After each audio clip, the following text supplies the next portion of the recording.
지금까지 저희가 열심에 대한 말씀을 열심히 나눠왔습니다. 근데 저는 열심히 있었는데 제가 이렇게 가만히 보니까 열심이라는 이 주제가 별로 인기가 없는 것 같아요. 왜냐하면 제가 뭐 거기에 특별히 이렇게 신경을 많이 쓰진 않지만 이제 보통 제가 유튜브 이제 설교가 올라가면 이제 많은 분들이 들으시는데 조회수가 현저하게 낮아요. 이게 열심에 대해서 3번 설교를 했는데 평균 가지도 않고요. 굉장히 밑바닥에서 놀고 있어요. 그래서 별로 관심이 없구나. 열심에 관심이 없구나. 그래서 하나님이 열심이시구나. 왜냐하면 우리는 열심에 관심이 없기 때문이라는 겁니다. 우리 열심에 그래서 4번째 마지막 말씀 이제 전하려고요. 저도 이제 열심을 다했고 여기서 꼭 유종의 미를 좀 거뒀으면 좋겠습니다. 우리 전에 제가 설명을 드렸죠. 왜 우리가 열심을 가져야 하냐면 우리 성경의 기본적인 전제가 하나님께서 열심을 갖고 계신 분이시고 또 우리에게 열심을 원하시기 때문에 사실 성경의 많은 이야기에는 열심이라는 주제를 다 찾아볼 수 있습니다. 근데 제가 오늘 여러분과 함께 달란트 비유로 말씀을 나누기를 원하는 것은 여기에 담겨진 열심의 의미가 이 시대, 특별히 어려운 시대를 살아간 우리에게 주시는 분명한 메시지가 있기 때문입니다. 그래서 저는 오늘 여러분들이 달란트 말씀을 꼭 제대로 들으셨으면 좋겠습니다. 원래도 설교를 잘 들으시지만 오늘 달란트 말씀을 잘 귀 기울여 들으셨으면 좋겠습니다. 특별히 저는 달란트 설교를 해본 적이 없습니다. 이게 워낙 유명한 말씀이고 또 분명한 주제가 담겨져 있는 말씀이라서 사실 뭐 제 안에는 이거 너무 뻔한 이야기다라는 생각도 들어서 안 하기도 했지만 어려워서 안 하기도 했거든요. 하지만 이번에 말씀을 제가 준비하면서 전혀 예상하지 못했던 전개를 보게 되었습니다. 그래서 저도 이 말씀 준비하면서 이 달란트 비유에 대한 궁금증이 많이 풀린 만큼 여러분들도 이 말씀을 통해서 이 달란트 비유 안에 담겨진 예수님의 진리, 예수님께서 우리에게 전하기를 원하시는 그 핵심을 꼭 만나는 은혜를 누리셨으면 좋겠습니다. 우선 달란트의 비유는 철저하게 종말의 비유라는 것을 여러분께서 거기서부터 시작하셔야 합니다. 종말이란 말이 여러분 무슨 말입니까? 끝이 있다는 말 아닙니까? 우리 기독교의 세계관은 끝이 있는 세계관입니다. 불교처럼 다른 종교처럼 계속 돌고 도는 그런 세계관이 아닙니다. 그래서 예수님을 믿는다는 것은 이 성경 안의 세계관으로 들어가는 것을 말합니다. 제가 이 세계관이 너무너무 중요하기 때문에 이번 특별 새벽 집회도 이 세계관에 대해서 말씀을 드리는데 왜 달란트 비유가 우리의 재능만을 얘기하는 비유가 아니라 종말의 비유인지를 여러분 아셔야 합니다. 마태복음의 여러분 구조를 아실 텐데 마태복음은 다 묶음입니다. 설교의 묶음들로 되어 있습니다. 산상수훈이 묶여 있고요. 그리고 13장에 나오는 비유다. 그러면 우리는 벌써 13장이 하나님의 나라에 대한 비유장인 것을 아셔야 돼요. 그래서 13장에 있는 비유는 이건 하나님의 나라에 대한 비유구나. 마찬가지입니다. 25장, 오늘 본문 말씀이 25장에 있잖아요. 25장에 있으면 여러분은 이거는 종말에 대한 비유구나라는 것을 아셔야 돼요. 그래서 25장의 처음 시작 비유가 뭐냐면 열처녀. 여러분 아시는 얘기죠? 슬기로운 처녀 5은 기름을 준비하고 그렇지 않은 5은 기름을 준비하지 않은 그 장의 이야기로 그 이야기로 이 25장이 시작이 되는 겁니다. 마찬가지로 아무리 달란트에 대한 이야기지만 이 이야기 역시 25장에 위치하고 있다는 것만으로도 우리는 이것이 이미 종말에 대한 비유라는 것을 알아야 합니다. 특별히 25장에서 예수님은 이 열처녀의 비유 다음에 이 비유를 말씀하시므로 우리가 이 달란트 비유를 통해서 어떠한 종말을 준비해야 되는지를 생각해 보게 하십니다. 결국 주님께서 우리에게 물으시는 질문이 뭐냐 하면 몇 달란트를 남겼느냐가 아닙니다. 내가 몇 달란트를 받았느냐도 아닙니다. 너는 내가 돌아올 때까지 신실한 삶을 살았느냐? 바로 그 질문을 주님께서는 오늘 이 비유를 통해서 우리에게 던지고 계십니다. 좀 제가 바꿔서 말씀을 드리자면, 오늘 주제에 맞추어서 말씀을 드리자면, 열심히 복음을 갖고 열심히 살았느냐라고 주님께서는 우리에게 물어보고 계시는 겁니다. 달란트 비유가 저는 처음부터 좀 어렵습니다. 왜냐하면 처음부터 우리의 마음을 좀 흔들게 하는 말씀이 있기 때문이에요. 그게 뭐냐 하면, 이 주인이 달란트를 줬는데 재능대로 주었대요. 여기서부터 우리는 벌써 기분이 안 좋아요. 왜 누구는 많이 주고 왜 누구는 적게 주고? 여러분, 사실 하나님이 공평하시다고 하는데 그 공평하심이 어떠한 기준입니까? 우리의 기준은 아니잖아요. 우리는 그 공평함을 잘 알지 못합니다. 왜 저 사람은 키도 크고 잘생겼고 나는 아니고, 왜 저 사람은 좋은 집에 태어나고. 여러분, 태어나는 것만 해도 얼마나 큰 차이가 있습니까? 여기 조금 몇십 킬로 건너가서 북한에서 태어났다고 생각해 보세요. 여러분, 어떠한 삶을 살았겠습니까? 물론 김정은으로 태어났으면 잘 살았을 수도 있겠지만, 불과 100km 차이로 태어나도 삶이 완전히 바뀌는데, 우리의 재능대로 주신다는 말씀은 마치 우리에게 내 맘대로 할 거야 라고 하는 그런 하나님, 좀 우리가 이해하기 힘든 하나님의 모습을 처음부터 만나게 되는 게 있습니다. 하지만 여러분, 오늘 말씀의 핵심은 사실 우리가 몇 달란트를 받았느냐도 아닙니다. 우리 많은 분들이 나는 왜 5개고, 쟤는 왜 3개고, 쟤는 왜 2개고, 쟤는 왜 하나고, 나는 하나인데 왜 저 사람은 10이고, 여기에 초점을 맞추지 않습니까? 이 재능대로라는 말은 결국은 우리는 달란트를 정하는 사람이 아니라 우리에게 주신 것으로 신실하게 살아가는 것이 우리의 목적이라는 것을 재발견하게 합니다. 여러분, 몇 달란트를 가졌는지 너무 비교할 필요 없습니다. 우리가 갖고 있는 책임은 나의 달란트를 세는 것이 아니라 결국은 내게 주신 모든 것으로 주님이 주신 이 시간 속에서 신실하게 살아가는 것, 열심히 살아가는 것. 그래서 주님께서 종들에게 달란트를 맡기시지만 그들에게 구하는 것은 얼마나 많은 이익을 냈느냐가 아니라 충성됨, 신실함이라는 겁니다. 그래서 오늘 우리가 본문 다 읽지는 못했지만 제가 너무 길어서 중간에 자른 거거든요. 그나마 제일 적당한 자리가 그 자리였는데 이렇게 말씀이 잘 안 맺어져서 여러분 의아하셨죠? 마지막에 주님께서 종들을 만나시고 나서 칭찬하시는 단어가 뭡니까? 많이 남겼냐입니까? 너 참 많이 남겼다. 그게 아닙니다. 충성되다. 이게 결국은 오늘 말씀의 핵심이라는 겁니다. 여기 두 그룹이 있습니다. 첫 번째 그룹은 달란트를 받고 그 달란트를 열심히 사용하여서 그 달란트를 남긴 사람들입니다. 그래서 5달란트 받은 사람, 2달란트 받은 사람이 그러한 일을 합니다. 그런데 이 사람들이 갖고 있는 특징이 있습니다. 16절 말씀을 보면 이들이 어떻게 하면 바로 가서 장사하였다라는 것을 우리는 볼 수 있습니다. 그러니까 주인이 이 달란트를 나눠줬을 때 주저함 없이 바로 가서 그것을 통해서 장사를 시작했다라는 겁니다. 예수님은 이미 이 비유 속에 시간의 중요함을 우리가 알 수 있도록 집어넣으셨습니다. 이들은 지체하지 않았습니다. 주인이 언제 올지 모르니까 좀 나중에 하자, 이런 게 아니었다는 거죠. 좀 천천히 해도 늦지 않을 거야, 이런 생각 같은 것은 전혀 없었습니다. 근데 1달란트 받은 사람을 보십시오. 그룹이 나눠집니다. 1달란트 받은 사람은 이걸 미루죠.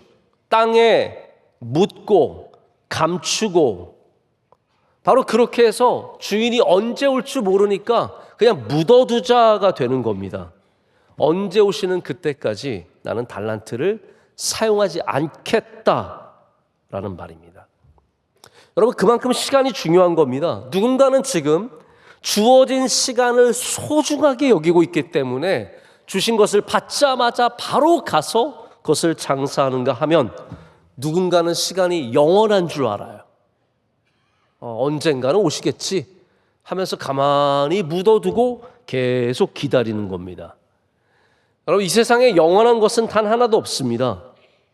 오직 하나님만이 영원하시고 우리가 살아가는 이 세상은 영원하지 않습니다. 그래서 주어진 시간을 신실하게 살아가는 것, 주님 오시는 그때까지 내게 주신 시간을 신실하게 사용하는 것이 바로 오늘 이 달란트의 비유의 핵심 중에 하나입니다.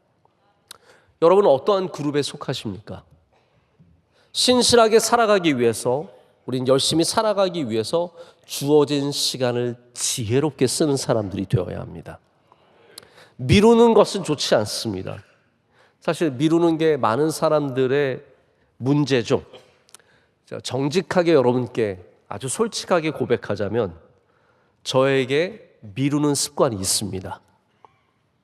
물론 미루지 못하는 것들은 미루지 않지만 사소한 것들을 제가 미루는 습관을 갖고 있습니다. 저녁에, 사실 어제 저녁에도 이 말씀을 준비하면서 제가 좀 미루는 습관을 돌아보게 되었어요. 이 말씀을 제가 묵상하면서, 그러면서 제가 좀 미뤘던 일들을 어젯밤에 많이 처리를 했습니다. 그 가운데는 비행기 티켓도 끊었어요.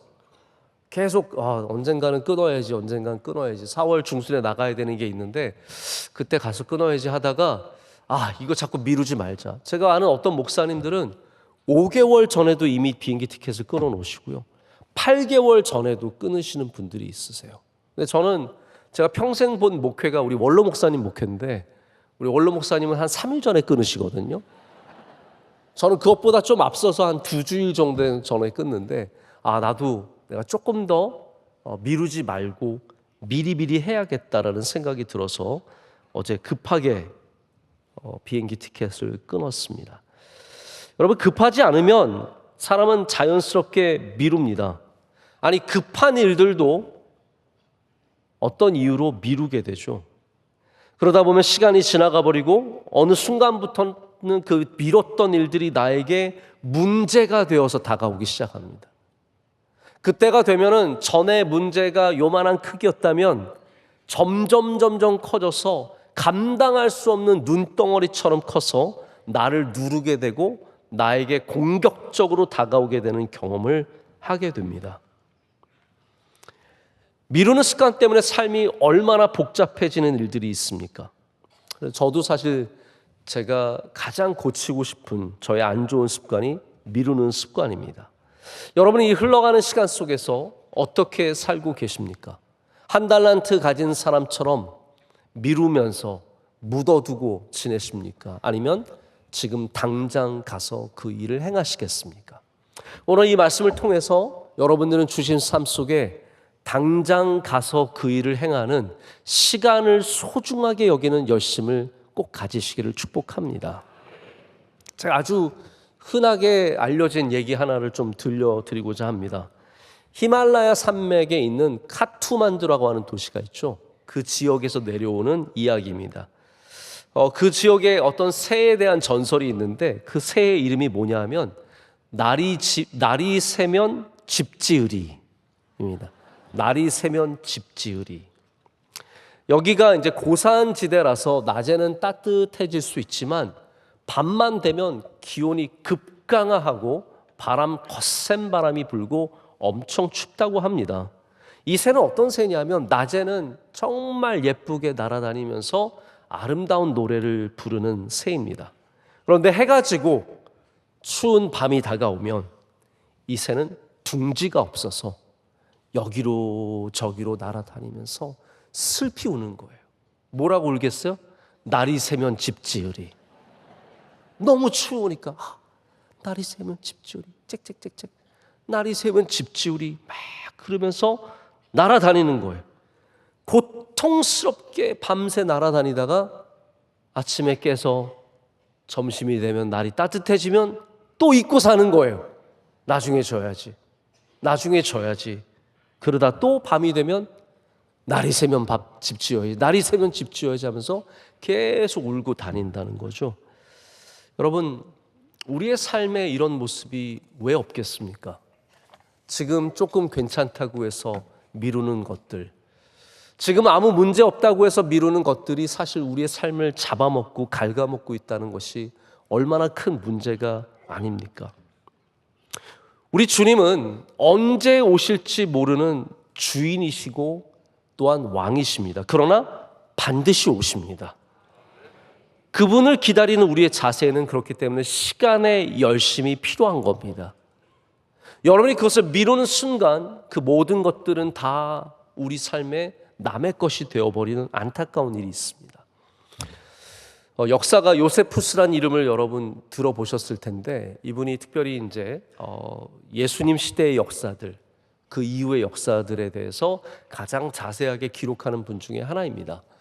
요세푸스가 주 70년에 로마군이 예루살렘을 점령하고 성전을 불태우고 완전히 예루살렘을 초토화시켜서 함락하는 이야기를 적는데, 거기 이런 내용이 나와요. 로마 군인들이 폐허가 된 예루살렘을 파헤치다가 여러 장소에서 사람들이 숨겨둔 금과 은과 온갖 보물들을 다 발견했다라고 전합니다.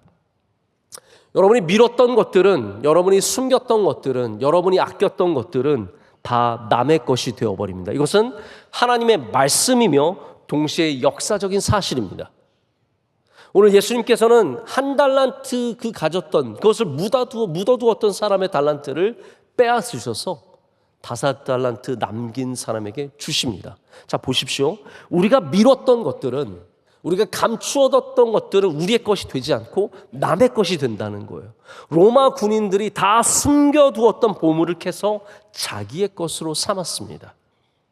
오늘 여러분 감추은 것이 있다면, 미룬 것이 있다면 여러분의 것이 되게 하기 위해선 반드시 그것을 꺼내어서 사용하셔야 됩니다.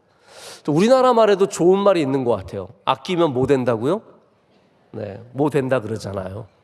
아끼면 뭐 된다. 그게 다 같은 이야기입니다. 우리가 미뤘던 것들, 감추었던 것들은 결국은 다 남의 것이 되어버리는, 아무 가치가 없는 것이 되어버린다는 거죠. 여러분이 그 시간을 귀하게 사용하실 때만 여러분의 것이 될 수 있습니다. 누가복음에는 오늘 말씀이 문화 이야기로 나옵니다. 저는 그래서 이 사복음서에 다양하게 적혀 있는 이야기들이 서로 충돌되지 않고 오히려 굉장히 이야기를 풍성하게 만든다라고 생각을 합니다. 그래서 예수님께서 마태복음의 달란트로 비유하신 말씀은 이제 누가복음에 가면 미나라고 하는 단위로 표현이 됩니다. 이야기도 조금 달라요. 그래서 여기는 3사람이 나오지만 문화의 비유는 10사람이 나옵니다. 한 귀인이, 제가 좀 누가복음 얘기를 통해서 드리고 싶은 말씀이 있기 때문에 지금 이 시간은 제가 누가복음 얘기를 좀 할 겁니다. 한 귀인이 있습니다. 귀한 사람이에요. 이분은 이제 임금이 되기 위해서 저 나라로 가서 다시 돌아와야 합니다. 떠나면서 10명의 하인들을 불러서 그들에게 각각 한 문화씩을 나눠줍니다. 좀 단위가 다르죠? 한 문화씩 나눠주게 되는데, 문제는 뭐냐면 여기 굉장히 중요한 얘기가 나와요. 이 귀인이 임금이 되기 위해서 가는데, 이 귀인이 떠나자마자 이 임금을 죽이기 위해서 다른 사람들이 쫓아가게 됩니다. 자, 그런 상태에서 한 문화씩 받은 10명의 종들이 각각 다른 행동을 하게 됩니다. 이게 누가복음이 우리에게 보여주는 굉장히 중요한 이 말씀의 핵심이에요. 여기 지금 남겨진 종들은 이 문화를 갖고 장사를 해야 됩니다. 왜냐하면 귀인이 장사를 하라 그랬거든요. 근데 그 장사는 자기의 장사가 아니라 누구의 장사냐면 주인의 장사예요. 여기서 갈리는 겁니다. 그 가운데 한 사람은 10문화를 남겼고요. 다른 어떤 사람은 5문화를 남기고, 어떤 사람은 수건에 싸두었다가 이 귀인이 임금이 되어서 돌아올 때 그 수건에 쌓인 문화를 내놓습니다. 여기 문화로 장사하지 않고 수건에 쌓아두었던 사람은 어떤 사람입니까? 단순히 게으른 사람이 아닙니다. 이 사람은 어떤 사람이냐면요, 주인이 떠나 있을 때 그 주인의 이름으로 장사하기가 두려워서, 왜냐하면 임금이 돌아오지 않으면 자기가 해를 입을까 봐. 한마디로 말해서 믿음이 없어서 이 세상에서 복음으로 살아가지 않고 내 한 몸 건사하기 위해서 조용히 살아가는 사람을 말하는 겁니다. 임금이 떠나 있을 때 열 문화를 남긴 종들은 어떤 종들이냐면요, 이 임금이 위험한 상태에 있을지라도, 이 세상이 임금을 이렇게 박해할지라도 그 임금의 이름으로 장사를 하여서 떳떳이 용기 있게 장사하여서 그것으로 많은 이윤을 남긴 사람이라는 거죠.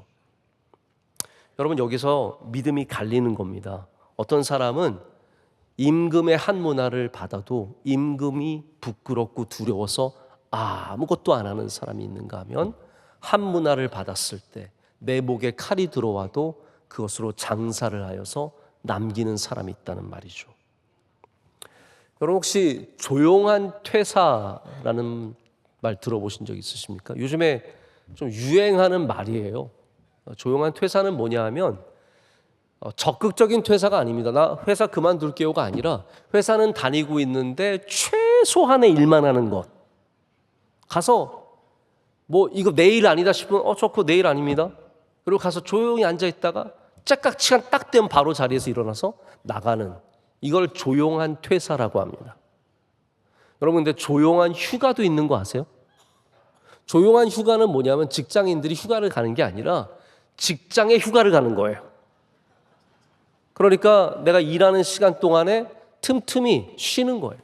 낮잠도 자고 머리 자르러 갔다 오고 병원 갔다 오고 그러면서 쉬는 거, 자기 할 일 하면서 유튜브 계속 보면서 편하게 쉬는 거예요. 그래서 어떤 분들은 나 집에 안 있고 회사 갈래, 이런 분들도 있어요.